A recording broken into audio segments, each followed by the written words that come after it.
Welcome to Reddit News. Like and subscribe or this will eat your cookies. r/AskReddit News. Police officers of Reddit.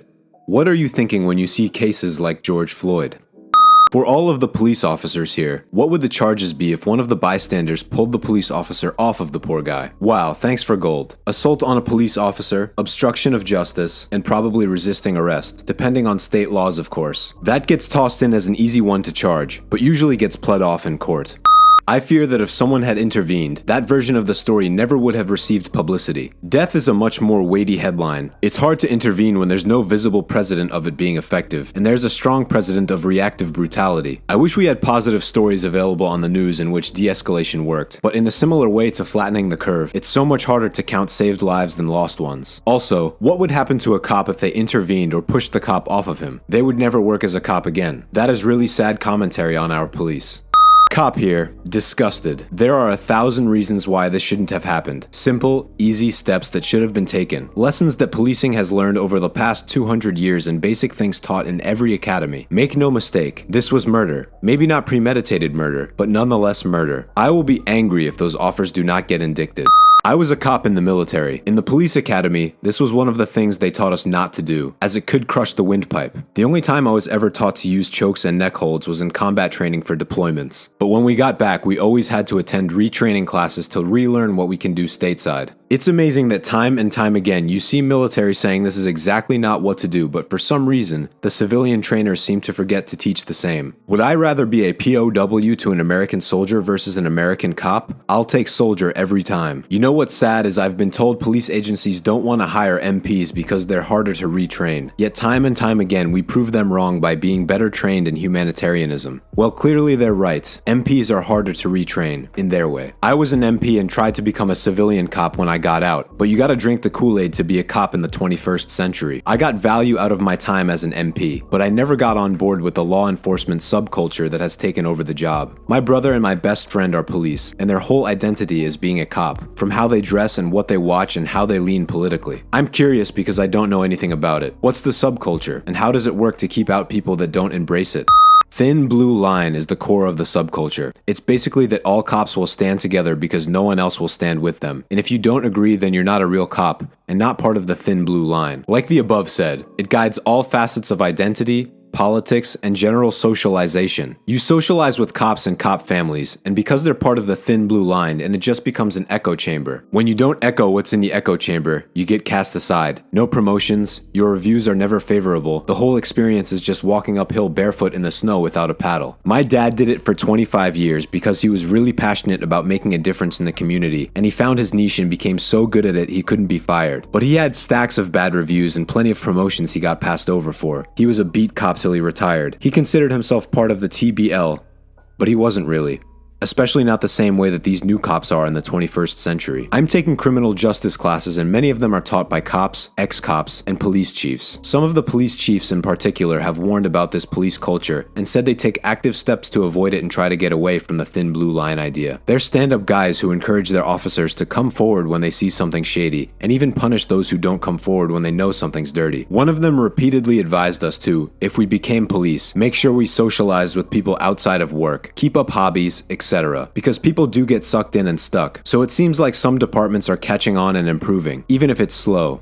Sheriff's deputy here. And I must say that I am disgusted by the unnecessary loss of life. There are moments that make me regret what I do, and this is one of them. I've met my share of racists wearing a badge, and I'm ready for a career change. The oath we take is to uphold the law and constitution. So for the officers on scene there that could have stepped in and prevented this, one bad apple always ruins the bunch, unfortunately. I pray for George's family and that justice is served. Throw away for obvious reasons, and yes, I'm a white male. Wasn't expecting this to blow up as it has. I'm responding to you guys when I can, and I'm glad we can have a conversation about this. We do not unionize in my state for law enforcement, and I see many comments about systemic protection and abuse. I have never worked under a police union, but I have worked with people who are unionized, and I've heard my share of stories where law enforcement is protected by the union. Stories I hear are about union protection from bad leadership, but I can imagine those protections may extend further in cases such as this. See people saying things like, not all cops are bad, but based on what I've read in this sub, a lot of good cops quit because they get tired of corruption and racism. Just because there are racist police officers doesn't mean you should give up. Stay strong, because otherwise then there is just one less good police officer. Yet many of us can no longer take what comes with being an officer. I say all the time that I entered law enforcement with high hopes, good intentions, and rose-colored glasses. I left with PTSD and depression.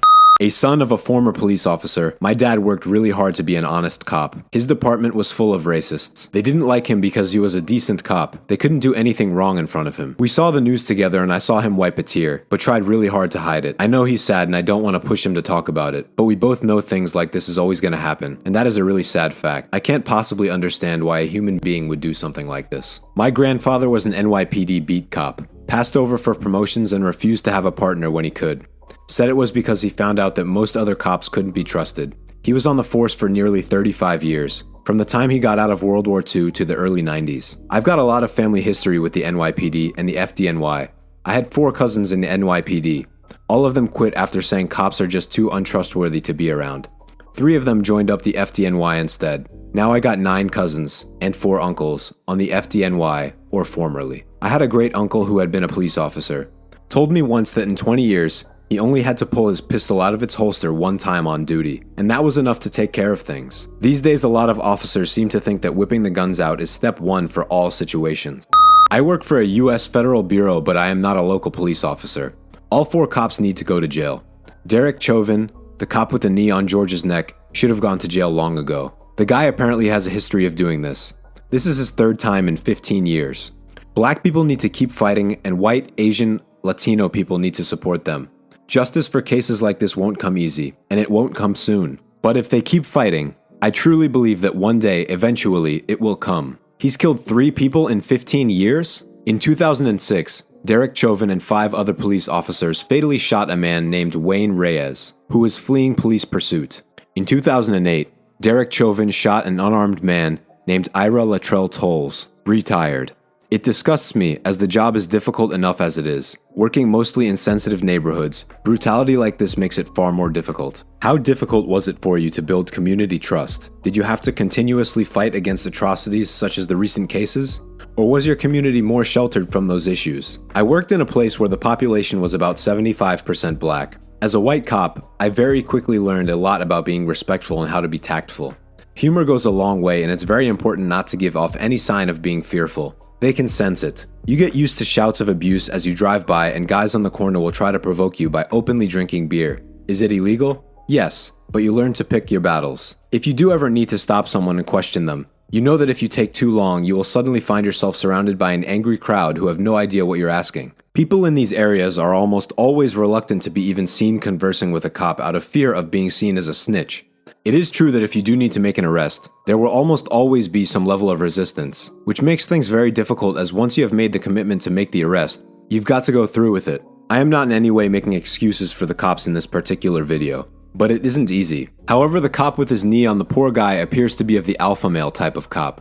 These guys are bullies by nature and very difficult to work with, if you personally police to different standards. It's very difficult to intervene as a partner, as you will likely be ostracized. You take this route and your career is over. Your social life is over. Your marriage will have problems, as cop families are pretty close. Interesting last paragraph. Thanks for your perspective. That last paragraph is everything. It really is, and it unfortunately puts the attitude behind ACAB in a certain context. If you get kicked out of the barrel for challenging the rotten apple, is it just a rotten apple, or is the whole barrel spoiled? What it means is that police who enter with good intentions are railroaded into being the people they don't want to be, and the mechanisms of that defeat are disguised as job security. But cops are overworked and underpaid and have no job security if they shine lights on dark behavior. Cops like to say this, but nowhere are cops underpaid in this country, especially when the benefits they receive are included in their pay. Relative to workers with similar education and experience, cops get a ton more, not to mention job security. Nowhere in the country? My county pays deputies $28,000 a year after a state grant of $4,000, so the county only foots $24,000 of that. On top of that, you get no overtime, and any hours gets put into comp time at regular time payout. It may be BFE, but $28,000 barely gets you a living. Other counties north pay better, but if you go south, it's the same story. County pays between $12 to $16 an hour with no OT. Disgusted, especially by the frequency of these events. Glad that I work in a place where we're trained for years before we ever put on a uniform. That communication is our greatest tool. Sad to know that this is going to happen again and again. As a Baltimore resident, do you think it's just the sheer size of the force that lets these situations continue to happen? I don't envy the officers who have to essentially work in a war zone, but sometimes it feels like there's no light at the end of the tunnel for making the city safer and for ending police corruption and misconduct.